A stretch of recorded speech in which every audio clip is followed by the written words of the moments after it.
한 주 동안 여러분 잘 보내셨습니까? 많은 더위들 속에서 또 어려움 속에서 잘 견뎌내시고 또 이렇게 주일날 함께 만나게 되니 참으로 감사합니다. 하나님의 은혜가 사랑하는 우리 주의 백성들 또 신성의 모든 권속들에게 있게 되기를 주의 이름으로 간절히 소망합니다. 지난 시간까지 우리는 히브리서를 살펴보게 되었는데요. 히브리서는 여러 가지 메시지를 담고 있었지만 우리에게 말씀하고 있던 것은 결국 절망 중에도 인내하며 믿음의 경주를 다 감당해야 한다는 것을 가르쳐 주었습니다. 믿음의 경주를 포기할 수 없는 이유, 그것은 우리가 믿는 것이 진리이고 반드시 우리는 저 천국을 향하여서 가게 될 것이라는 확신과 믿음이 있기 때문인데요. 오늘 저와 여러분들의 믿음은 어떻습니까? 여러분들에게 그런 확신이 있으신가요? 정말 우리가 예배할 때 우리는 천국에 갈 사람들이고 우리는 이 땅이 나그네이며 또 저 땅으로 가서 살아가게 될 것이다라는 천국 시민권에 대한 그런 자신감, 확신들을 가지고 있습니까? 우리는 혹시라도 주어진 상황과 환경으로 인하여서 절망 가운데 있지 않은지 모르겠습니다. 그 절망 중에 하나님을 원망하면서 불평으로 때로는 좌절로 주어진 자리에 멈춰 있지 않은지 바라는 것은 오늘 예배를 드리는 저와 여러분들에게 하나님의 위로와 평안 그리고 그날을 향하여 달려갈 굳건한 믿음, 그 믿음들이 회복되는 역사가 있게 되기를 주의 이름으로 간절히 소망합니다. 사실 이 땅에는 정말로 즐거운 일도 많이 있고요, 가치 있어 보이는 일도 많이 보이고 어떤 만족을 줄 만한 여러 가지 것들이 있는 것이 분명하죠.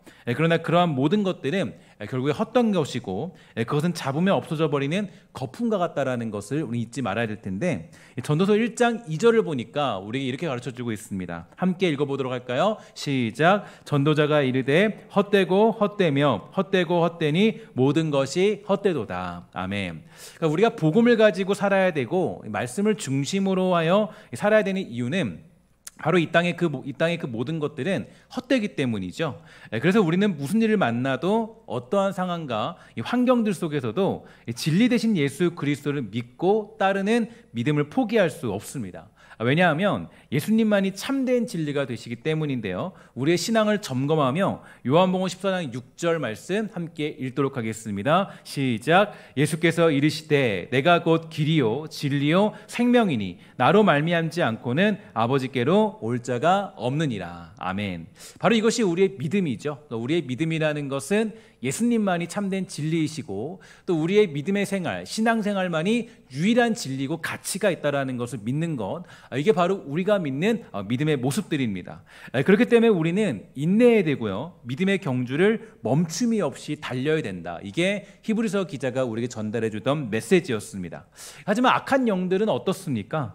그들은 우리의 마음을 흔들고 믿음으로 살지 못하도록 우리 마음을 괴롭게 합니다. 무엇보다도 그들의 특징은요, 이 관계적인 문제를 통하여서 우리 믿음에 관하여서 의심을 들게 만드는데요, 잘 아는 것처럼 악한 영을 대적하라는 가장 강력한 본문은 에베소서 6장에 등장하게 됩니다. 그 악한 영들과 맞서 싸우려고 하기 전에 이 등장하는 내용이 어떤 거였냐면 바로 예수 그리스도를 말미암아 회복되는 이 관계적인 문제들이 에베소 5장부터 등장을 하게 되거든요. 그래서 이제 거기서 회복되는 관계를 보면 이 부부 간의 관계, 또 부모와 자녀 간의 관계, 또 종과 상전의 관계, 사회적인 관계들을 언급한 뒤에 영적인 싸움이 등장한다는 것은 저와 여러분의 믿음을 흔드는 악한 영의 공격은 대부분 이 관계적인 틀어짐으로 인하여서 발생한다는 것을 알 수가 있습니다. 그러니까 악한 영이 가장 즐겨 써서 여러분들의 믿음을 혼돈케 하고 우리의 믿음을 흔드는 가장 큰 방법은 우리의 관계를 무너뜨린다. 이게 가장 그들의 큰 공격이 될 수 있다는 거죠. 예를 들어서 믿음 생활을 열심히 해도 만약에 부부관계가 좋아지지 않는다면, 교회를 열심히 다녀도 내 주변의 관계가 좋아지지 않는다면, 믿음 가지고 살아보려고 했더니 사회에서 자신을 괴롭히는 상사들이 있고 또 힘들게 만드는 관계의 어떤 주변의 사람들이 있다면, 인간이란 존재는 관계적인 행복으로 위로를 얻고 힘을 얻는 존재들 아니겠습니까? 그런데 그런 관계들이 무너져 버리면요, 이 믿음에 대한 의심이 생겨날 수밖에 없는 거겠죠. 욥도 그랬습니다. 욥은 여러 가지 고난들을 잘 견뎌냈어요. 너무나 큰 위기를 만났지만 하나님 앞에 엎드려서 예배하며 고난을 이겨낼 수 있었습니다.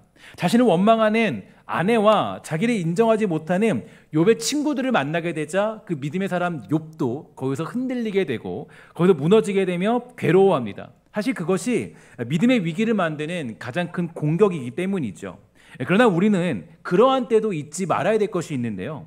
하나님은 우리를 버리지 아니시고 정금같이 단련하여서 만들어내기를 원하신다는 사실, 우리는 그 사실을 절대로 잊어서는 안 될 것입니다. 어떠한 슬픔과 괴로움, 여러분 자신을 괴롭게 만드는 일로 여러분 좌절하지 마십시오. 하나님의 사랑은 그 어떤 것보다 크고 무엇보다 위대한 줄 믿습니다. 여기에 대해서 히브리서 12장 5절은 우리에게 이렇게 말해주고 있어요. 여러분은 하나님께서 그의 아들을 격려하듯이 말씀해 주신 것을 잊었습니까? 내 아들아, 주의 훈계를 가볍게 여기지 말고 주님께서 너를 꾸짖으실 때 낙심하지 말아라. 그러니까 이게 특히 히브리서 기자가 그런 환난과 고통과 어려움들이 닥쳐오는 것을 아버지가 아들에게 주는 징계와 같기 때문에 허용하는 것으로 가르쳐주고 있다는 거죠. 그러니까 내가 믿음 생활하면서 여러분들과 제가 겪게 되는 고통과 어려움들, 관계 무너짐, 모든 것들이 다 하나님이 아버지시기 때문에 그것을 허용해 주는 것으로 히브리서 기자는 그렇게 설명해 주고 있어요. 그러니까 우리가 미워서 멸절시키기 위해서, 괴롭게 만들기 위해서 악한 자의 공격과 유혹, 괴로움들을 허용하는 것이 아니라 우리를 사랑하시는 아버지의 마음으로 그러한 일들을 우리 주님은 허락해 주시더라는 거예요. 히브리서 12장 7절과 8절에 보면 이렇게 얘기하죠. 따라서 여러분이 받는 고난을 아버지의 훈계로 알고 견디십시오. 하나님께서는 아버지가 자기 아들에게 벌 주듯이 여러분을 대하시는 것입니다. 아들을 훈계하지 않는 아버지는 어디에도 없습니다. 아들이면 훈계를 받게 마련입니다. 만일 여러분에게 아무런 훈계가 없다면 여러분은 사생아이며 참 아들이 아닙니다. 이게 여러분 되게 중요한 메시지인데, 우리가 만약에 살아가면서 어떤 고통이 허용되지 않고 고난이 허용되지 않고 어려움들이 우리 삶에 다 사라져 버린다면 사실 그것은 좀 이상한 것이라고 성경이 우리에게 가르쳐주고 있다라는 거죠. 혹시 여러분 삶 가운데 풀리지 않는 숙제와 고난이 있습니까? 그러나 여러분 견디십시오. 인내하십시오. 믿음으로 걸어가십시오. 그것이 하나님을 아는 자들이 걸어가야 될 길이 되는 겁니다. 저는 이렇게 살면서 보니까요, 제 아내가 아이를 공부시킬 때 보면요, 이런 생각이 들기도 해요. 정말 내 아내가 우리 아이 엄마가 맞나? 이런 생각이 들 때도 있습니다. 그동안 잘 보지 못했던 그 모습을 아이 공부시킬 때만큼은 매우 매섭게 보여주고 있어요. 그러면 아이는 잘 이해를 못해요. 심지어 그 옆에 있는 저도요, 말릴 때가 있습니다. 그런 마음이 들 정도로 매섭게 가르쳐요. 해야 할 것은 반드시 하도록 합니다. 놀러 가도 어디를 가도 그날 해야 할 것은 반드시 해야 돼요. 아마 저는 이번에 내일부터 휴가를 갈 텐데, 휴가 때도 저는 옆에서 휴가를 즐기면서 아내가 제 딸에게 하는 잔소리와 꾸중을 영화로 즐기듯이 보아야 될 것입니다. 그러면 정말로 제 아내는 아이가 미워서 그러는 걸까요? 절대 그렇지 않겠죠. 누구보다 사랑하는 딸이고 자녀이기 때문입니다. 다른 집 아이는요, 공부를 하든 말든 별로 상관하지 않아요. 지난번에도 말씀드렸지만 제 딸이 아내에게 이렇게 말하더라고요. 엄마, 제발 저에게도 학교 선생님처럼 친절하게 해주면 안 되겠어요? 라고 질문을 해요. 왜냐하면 엄마는 선생님이잖아요. 그리고 제 아내가 선생님이기 때문에 학교에는 천사 같거든요. 근데 집에 오면 천사가 거의 매우 매섭게 바뀌는 현상을 보니까 제 딸이 좀 이렇게 괴리감을 느끼는 것 같아요. 제발 우리 엄마 좀 선생님처럼 대주면 안 돼요? 그러나 그렇게 할 수 없어요. 엄마와 아빠는 그렇게 할 수 없죠. 저 역시 마찬가지예요. 저도 항상 좋을 수만은 없습니다. 왜냐하면 그것은요, 엄마와 딸의 관계이기 때문이에요. 하나님과 우리의 관계도 마찬가지입니다. 하나님은 저와 여러분의 부족한 모습을 참고 견디시는 분이시지만 그 부분을 반드시 고쳐내시는 하나님이시라는 걸 우리는 기억할 필요가 있다라는 거예요. 왜냐하면 우리는 하나님의 아들이고 하나님은 우리 아버지 되시기 때문입니다. 따라합시다. 우리는 하나님의 아들이고 하나님은 우리 아버지 되십니다. 그러니까 이 관계가 굉장히 우리에게는 좀 독특한 관계인 거예요. 그러니까 자녀와 부모의 관계라는 건 정말 우리에게 좀 애매한 관계예요. 그냥 마냥 좋을 수만은 없고, 마냥 그냥 잘해줄 수만은 없고, 마냥 그냥 어떤 모든 걸 다 들어줄 수만은 없는 그런 관계. 거기엔 꾸중도 있고 화도 있고 또 혼내는 것도 있고 가르침도 있고 훈계도 있는 그런 관계. 그러나 정말 사랑하는 관계죠. 그 무엇보다 사랑하는 관계예요. 여러분, 부모님이 그 자녀는 아버지를 잘 이해하지 못하는 것이 우리들의 현실 아니겠습니까? 보통 이 부모가 돼봐야 우리가 아버지를 이해하는 것처럼 사실 우리는 이 땅에 살면서 하나님의 방법을 이해하는 것이 정말로 어렵습니다. 하나님 도대체 왜 그러십니까? 이 질문이 사실 우리의 평생을 늘 자극하고 그 질문이 항상 우리 안에 퀘스천 마크로 남아있어요. 하나님 도대체 왜 그러시죠? 하나님 무슨 일이시죠? 하나님 도대체 내가 뭘 잘못했습니까? 하나님 내가 어떤 일을 지금 가야 되나요? 내가 지금 왜 이런 징계와 훈계를 받아야 되는 겁니까? 왜 이렇게 하나님이 나를 힘들게 하시는지, 괴롭게 하시는지, 아프게 하시는지, 하나님을 이해하는 것은 정말로 하늘의 별을 따는 것보다 힘든 것이 하나님을 이해하는 거예요. 그러나 여러분, 한 가지 사실만은 잊지 말아야 될 것입니다. 하나님은 우리 아버지 되시고 우리는 하나님의 자녀라는 사실이에요. 이 사실이 우리가 어떠한 상황에도 흔들리지 않고 믿어야 될 그런 믿음의 모습들이에요. 하나님은 우리를 버리지 않으시고 하나님은 우리를 포기하지 아니하시고 반드시 우리와 함께 하시는 하나님이라는 것을 우리는 이 땅에서 잊지 말아야 됩니다. 찬양의 가사 중에 너무나도 좋은 찬양의 가사가 있어요. 내 너를 떠나지도 않으리라. 내 너를 버리지도 않으리라. 약속하셨던 주님, 그 약속을 지키사 이후로도 영원토록 나를 지키시리라 확신하네. 이게 우리 아버지 되시는 하나님이기 때문에 우리는 그렇게 하나님을 믿게 되는 것입니다. 이 찬양의 가사가 오늘 힘들고 지친 여러분들의 영혼에 따뜻한 주님의 음성으로 들려지게 되기를 저는 간절히 소망합니다. 특별히 여러분, 제가 부탁드리는 것은 주어진 환경에 속지 마십시오. 특별히 감정에 속지 마십시오. 특별히 현실에 속아 넘어가지 마십시오. 우리는 저 천국을 바라보면서 진리를 가지고 살아가는 사람들입니다. 우리의 눈은 주님을 향해야 되고 우리의 발은 저 천국을 향해 달려야 되고 우리의 손은 주의 나라와 그 영광을 위해서 쓰임받는 것이에요. 그것이 우리가 살아가는 삶의 방법이고 인내하며 믿음의 경주를 완주하는 모습들입니다. 학생에게 가장 중요한 것은 그 누가 뭐래도 공부하는 것이겠죠. 학교에 가는 것입니다. 비가 와도 눈이 와도 몸이 아파도 때로는 힘들고 어려워도 코로나가 걸려도 학교 수업은 받아야 돼요. 그게 우리가 살아가는 학생들의 모습이라고요. 이거는 학생의 본분이에요. 그리스도는 마찬가지예요. 우리는 어떤 상황과 환경과 현실과 어떤 감정과 어떤 순간들 무슨 일을 만나도 진짜 믿음의 사람들은 꾸준히 성실히 열심히 어떤 일을 만나도 하나님이 우리 아버지 되시고 내가 그분의 자녀이기 때문에 이게 진리이기 때문에 이게 곧 우리의 진리이기 때문에 모든 건 헛되지만 우리 주님만이 진리이기 때문에 우리는 감정에 속지 않고 현실에 속지 않고 나에게 주어진 상황에 속지 않고 이 믿음 가지고 한 걸음씩 뚜벅뚜벅 걸어가는 삶을 살아내야 하는 것입니다. 그것이 우리가 살아가야 될 그리스도인의 본분이죠. 주일이 되었습니다. 주일이 되면 가장 고민되는 것이, 물론 여러분들 중에 그런 분들은 없을 것이지만 어떤 고민일까요? 교회에 갈까 말까? 교회에 갈까 말까? 혹시 고민하다가 오신 분들 계십니까? 아마 이 시간 9시에 나오신 분들은 제 생각에는 그런 분들은 없는 것 같아요. 대부분 다 결단하고 주일날 이날에 교회에 나와서 예배하는 것 같습니다. 주일이 되면 가장 고민되는 것이 교회를 갈까 말까 아니겠습니까? 어떤 사람이요, 그런 고민에 빠졌다 그래요. 아침에 일어났더니 너무 피곤한 거예요. 너무 힘든 거예요. 교회를 갈까 말까? 교회를 갈까 말까? 아침에 일어나서 주일날 교회를 갈까 말까 고민하고 있는데 이 어머니가 이 아들을 보니까요. 어머니가 보니까 이 아들이 민기적거리고 있는 거예요. 민기적거리는 아들이 못마땅했는지 와서 그냥 등짝 스매싱을 한 대 탁 때린 겁니다. 너무 아픈 아들이 말해요. 엄마, 오늘 저는 제발 교회를 하루 쉬겠습니다. 가지 않을게요. 그러자 어머니가 매우 심각한 표정을 지으며 말합니다. 아들에게 말해요. 얘야, 너가 목사인데 교회를 안 가면 누가 가냐? 이렇게 말했다는 거예요. 여러분, 우리는 그리스도인이죠. 우린 그리스도인이에요. 그리스도인은 주님 바라보고 사는 것입니다. 그리스도인의 본분은요, 감정 따라 움직이지 않아요. 제가 여러분 늘 말씀드리지만 악한 자는 우리의 감정을 제일 쉽게 공격해요. 그래서 내가 교회 가려니까 저 미운 사람 때문에 못 가겠어. 내가 교회 가려니까 저 사람 때문에 내가 못 가겠어.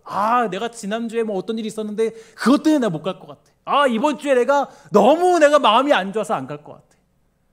감정 가지고 우리를 흔들어요. 세상에 주어지는 많은 일들을 가지고 우리를 휘두르려고 합니다. 그러나 여러분, 그런 것에 억눌리지 마십시오. 끌려다니지 말고 속지 마십시오. 또한 하나님을 오해하지 마십시오. 하나님은 언제나 우리의 아버지 되시고 우리의 힘 되시고 능력 되시는 하나님이 되시는 줄 믿습니다. 이게 우리의 고백이에요. 따라합시다. 우리 주님이 내 편 되시고 우리는 주님 편 된다. 우리 주님이 내 편 되시고 우리는 주님 편 되어 살아가는 것. 제가 오늘 이러한 말씀을 여러분 서론에 드리는 것은요, 오늘 우리가 보는 시편의 내용이 바로 이러한 심정들이 절절히 드러나고 있기 때문이에요. 시편 89편의 구조를 보면 시편은 먼저 하나님을 찬양하고 하나님이 주시는 복을 노래하고 있습니다. 그리고 하나님께서 다윗에게 수여하신 그 언약에 대하여 회상하다가 오늘 본문의 내용 같은 절망적인 괴로움들이 노래하고 있어요. 이러한 내용이 나타나는 이유에 대해서는 크게 두 가지의 견해가 있는데, 하나는 남유다 르호보암 왕 제5년에 있었던 애굽 왕 시삭의 침공으로 인한 유다의 위기 상황을 묘사한 것이고요, 다른 하나는요, 이 남유다 말기에 바벨론 왕 느부갓네살의 침공으로 인한 남유다의 멸망의 위기 상황을 묘사한 것으로 보입니다. 이 두 가지 중에 어떤 견해를 택하여서 해석한다 할지라도 중요한 것은 시인은 매우 고통 중에 있고 괴로움 중에 하나님께서 다윗 언약을 지켜줄 것을 요청하고 있다는 사실이에요. 다시 말해서 지금 시인이 살고 있는 시대는 마치 하나님이 세우신 다윗 언약이 지켜지지 않고 있는 것 같은 상황에 놓여져 있다는 것입니다. 그러면 정말로 하나님은 그 약속을 잊어버리고 파기하신 걸까요? 하나님은 그 약속을 지키지 않은 걸까요? 하나님이 거짓말쟁이라도 되신 겁니까? 우리는 종종 그런 생각들을 많이 하게 되죠. 하나님 왜 저에게 복을 주지 않습니까? 왜 우리를 이렇게 괴롭게 하십니까? 라고 생각하면서 그 원망과 이유를 하나님으로부터 찾을 때가 있습니다. 그러나 정말로 그 원인이 하나님께 있는가? 정말 내가 받는 고통과 어려움과 슬픔과 괴로움과 풀리지 않은 그 숙제들이 과연 그 원인이 하나님께 있는가? 한번 생각해 봅시다. 아담과 하와가 에덴 동산에 살고 있었습니다. 하나님은 그들에게 복의 복을 주고자 하였고 하나님이 가지고 있는 모든 기쁨과 즐거움들을 나누고 싶으셨어요. 그러나 결국 그 아담과 하와는 에덴 동산에서 쫓겨났고 죄로 물든 세상에서 살게 되었죠. 그러면 그렇게 된 원인과 이유는 하나님께 있습니까? 하나님이 그 약속을 지키지 않으신 걸까요? 하나님은 이렇게 약속하셨죠. 창세기 2장 16절과 17절. 여호와 하나님이 그 사람에게 명하여 이르시되 동산 각종 나무의 열매는 내가 임의로 먹되 선악을 알게 하는 나무의 열매는 먹지 말라. 내가 먹는 날에는 반드시 죽으리라 하시니라. 하나님의 약속이에요. 아버지로서의 약속이에요. 우리의 아버지 되시는 그 하나님의 약속이 뭐냐면, 그 약속은 너가 만약에 이걸 먹는다면 너는 죽을 수밖에 없다라고 약속하셨어요. 하나님은 약속하셨고 그 약속을 우리가 지켜내기를 바라셨지만 사실 그 약속을 파기한 쪽은 하나님이 아닌 바로 우리들이었습니다. 오늘 본문의 시편 내용도 마찬가지예요. 사실 이 다윗 언약을 잊어버린 것 같은 상황, 하나님이 약속했던 그 상황을 잊어버린 것 같은 그런 상황을 맞이해서 절망적인 노래를 부르는 시편 기자의 이 모습, 하나님이 약속을 지키지 않은 것 같은 이유는 하나님이 아니라 바로 아들, 부족했던 아들 그 자신에게 있었던 것입니다. 시편 89편 30절에 32절 우리 함께 다 같이 읽어보도록 하겠습니다. 시작. 만일 그의 자손이 내 법을 버리며 내 규례대로 행하지 아니하며 내 율례를 깨트리며 내 계명을 지키지 아니하면 내가 회초리로 그들의 죄를 다스리며 채찍으로 그들의 죄악을 벌하리로다. 아멘. 우리가 너무나도 읽고 싶지 않은 약속입니다. 우리가 너무나도 접하고 싶지 않은 약속이에요. 신앙생활하면서 교회 생활하면서 내가 믿음 생활하면서 한 번도 읽고 싶지 않은, 그냥 쓱 지나쳐버리고 싶은 약속이에요. 우리 주님 약속하셨어요.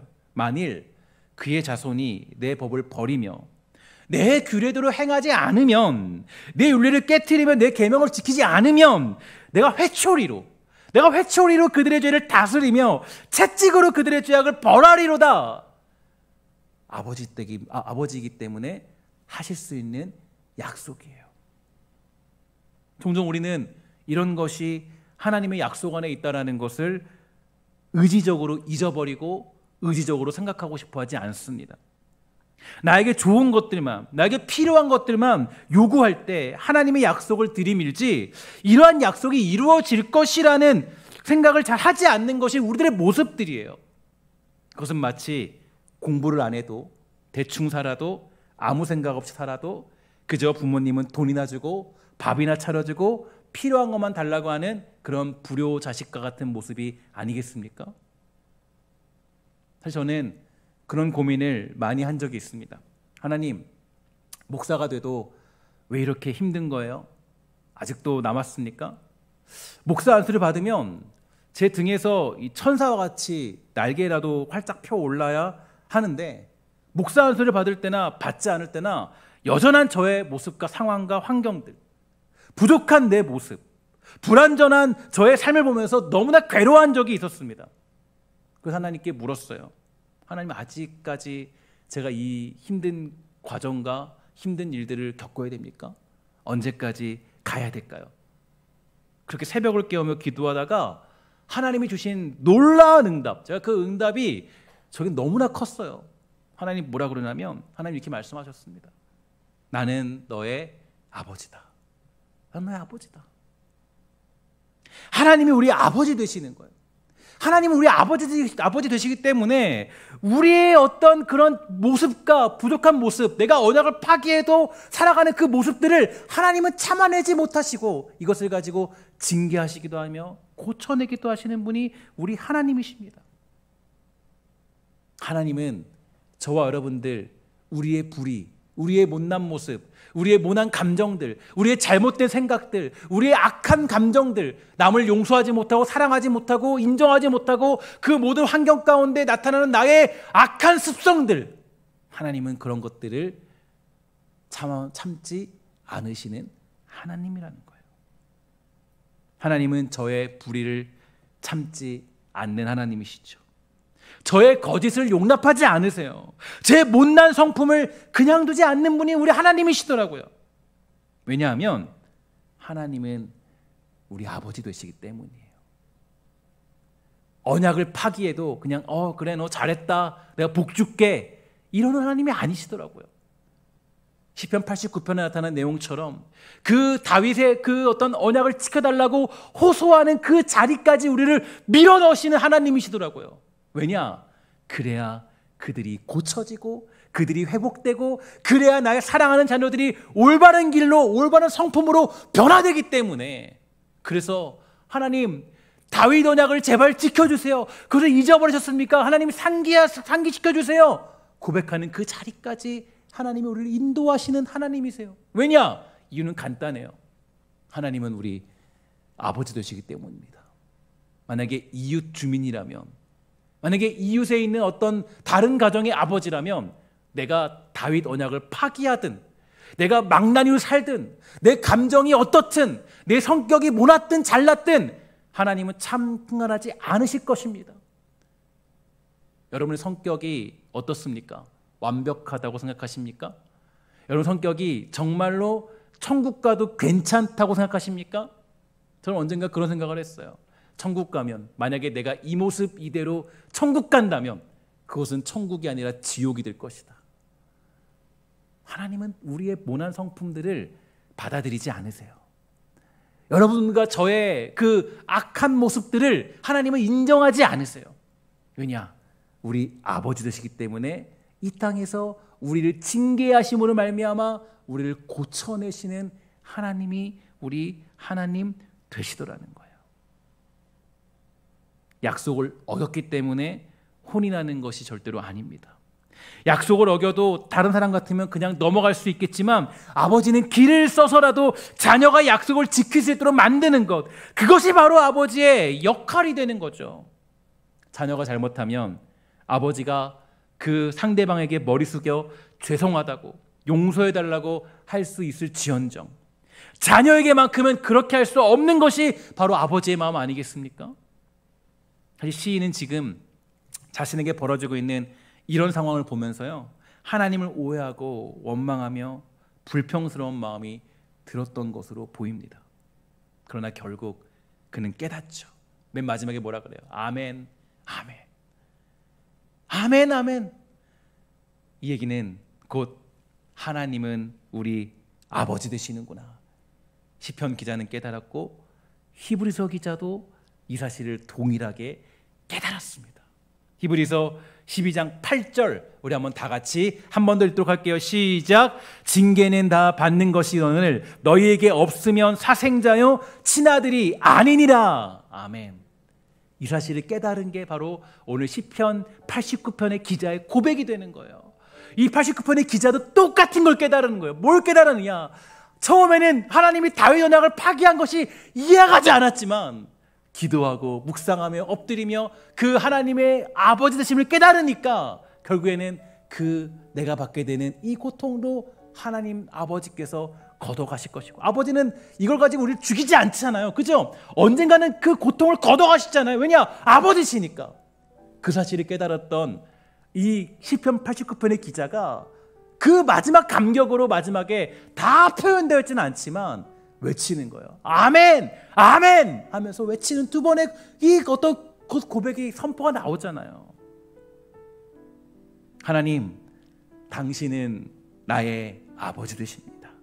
그 약속을 지키시는 하나님이십니다. 이제 깨달았으니 그 고통을 거두어 주소서. 오늘 우리도 이러한 은혜가 사랑하는 주의 백성들과 우리 모든 성도들에게 있게 되기를 주의 이름으로 간절히 소망합니다. 혹시 여러분 고통 중에 있는 영혼들이 있습니까? 그럼에도 불구하고 하나님이 우리의 아버지 되신다는 사실을 잊지 마시고 그 징계를 넉넉히 받아들일 줄 아는 여유와 믿음의 놀라운 눈이 있게 되기를 주의 이름으로 간절히 소망합니다. 히브리서 13장 20절과 21절은 우리에게 이렇게 말해주고 있더라고요. 평화의 하나님께서 양들의 큰 목자이신 우리 주 예수님을 죽음에서 살리셨습니다. 하나님께서는 예수님의 보혈로 자기 백성과 언약을 맺으셨습니다.